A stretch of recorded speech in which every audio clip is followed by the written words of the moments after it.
La 20e conférence de l'Observatoire international de la démocratie participative OIDP a été lancée ce mercredi matin dans la commune de Cocody.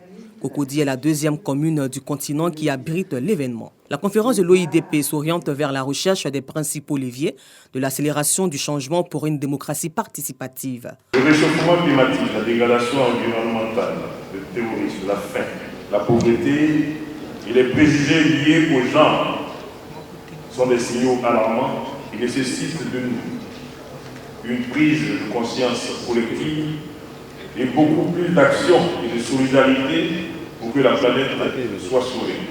Ville, territoire et démocratie participative.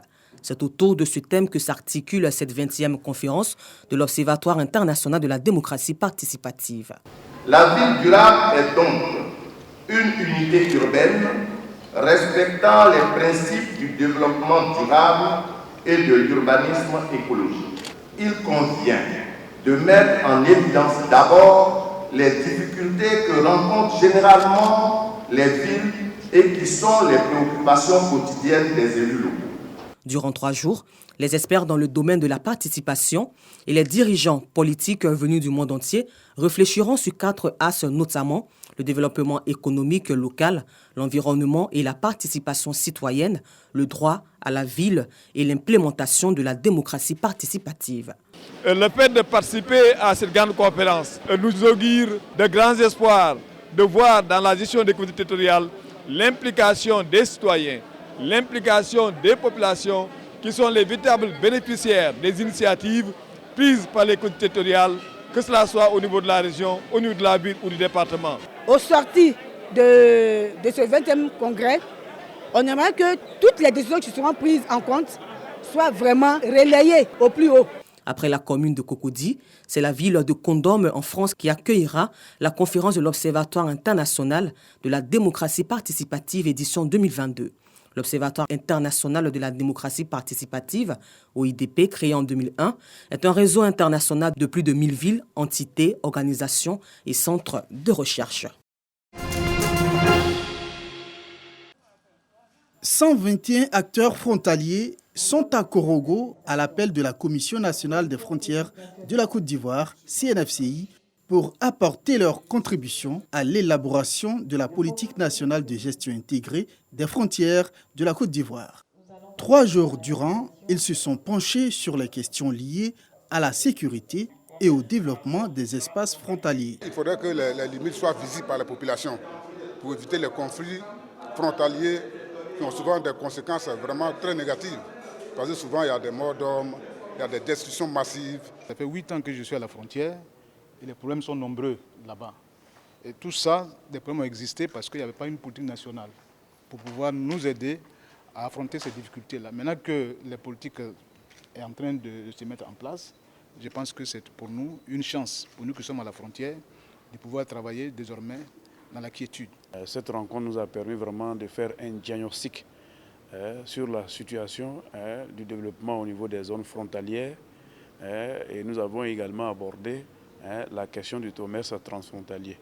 La CNFCI, à travers ses ateliers régionaux, sillonne les villes d'Abangourou, Korogo, Man et Abidjan. Juste après l'atelier d'Abidjan, on aura un temps de travail de cabinet d'études, je pourrais dire, qui va durer jusqu'au mois de mars, bien entendu, mais ponctué par des étapes de prévalidation et de validation. Et après cela, nous irons à un atelier national de validation de cette politique-là pour qu'au mois de mai et juin, nous puissions déposer le document sur la table du gouvernement. Le document final permettra à l'État de Côte d'Ivoire d'apporter des solutions durables propres aux zones frontalières et mieux cerner les questions liées à l'extrémisme et au terrorisme. Parents, étudiants, tous s'étaient rassemblés ce samedi pour comprendre l'importance de bien s'orienter après le baccalauréat en vue d'avoir une bonne carrière professionnelle. C'était lors de la journée Portes ouvertes organisée par des universités et instituts partenaires.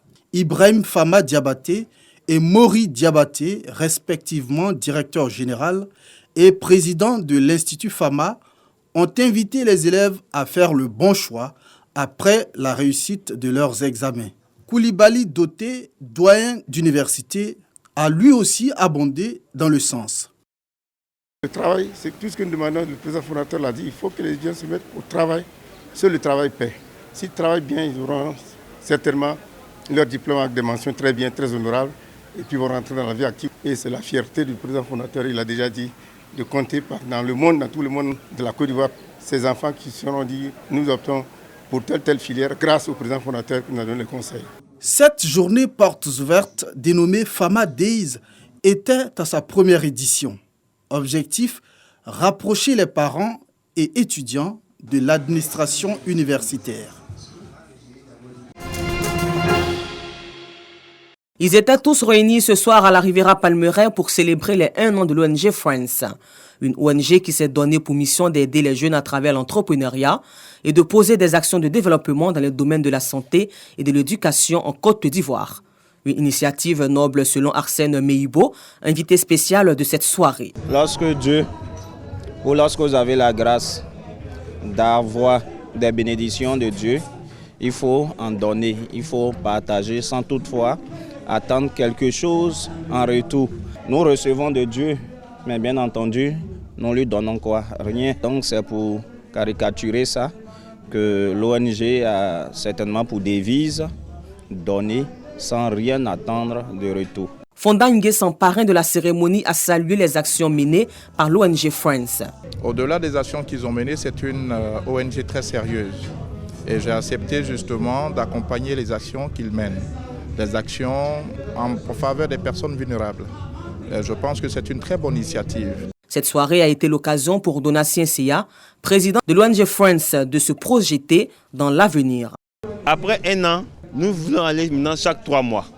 Vous savez, j'ai dit à mes collaborateurs que l'ONG Friends appuie l'État. L'État ne peut pas tout faire. Vous savez, l'État ne peut pas tout faire.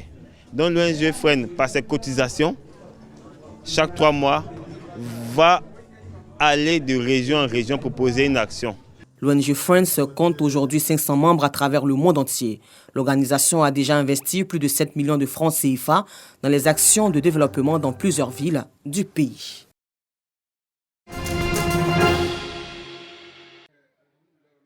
C'est l'esplanade de la grande mosquée de la commune de Mbayakoro qui a servi de cadre de célébration du Maoulid. Le Maoulid rappelle le souvenir de la naissance du prophète de l'islam, Mahomet, qui a marqué une nouvelle expérience pour l'humanité tout entière. Avec des enseignements basés sur la tolérance, la paix, le pardon, l'amour du prochain et le partage. Le prophète de l'islam a mené une lutte sans merci de l'affirmation de la dignité humaine. Ce sont ces vertus qui sont enseignées à la communauté musulmane durant cette nuit. L'imam Suleiman Kamagati est revenu sur le combat mené par le prophète pour l'éclosion de l'islam, religion de paix et d'amour. Le guide religieux exhorte ses co-religionnaires à toujours se souvenir des vertus incarnées par Mahomet. Les autorités ont appelé les populations de Mbayakoro à cultiver la paix, la cohésion et le vivre ensemble pour le développement de la localité. Nous avons reçu beaucoup d'enseignements de la part de notre prêcheur, parlant vraiment de la vie du prophète, sallallahu alayhi wa sallam. Il y a eu beaucoup de prières, en tout cas à cette nuit de Maouloud pour n'est-ce pas, la cohésion sociale, la paix, la concorde et l'entente en tout cas de tous les fils de Mbayakoro. Moussouare Touré, cadre de Mbayakoro, a équipé les 5 mosquées de la ville en Nat et en Bouyoua. Les personnes qui participent à la vie de l'islam ont été distinguées au cours de cette nuit de prières et de recueillement.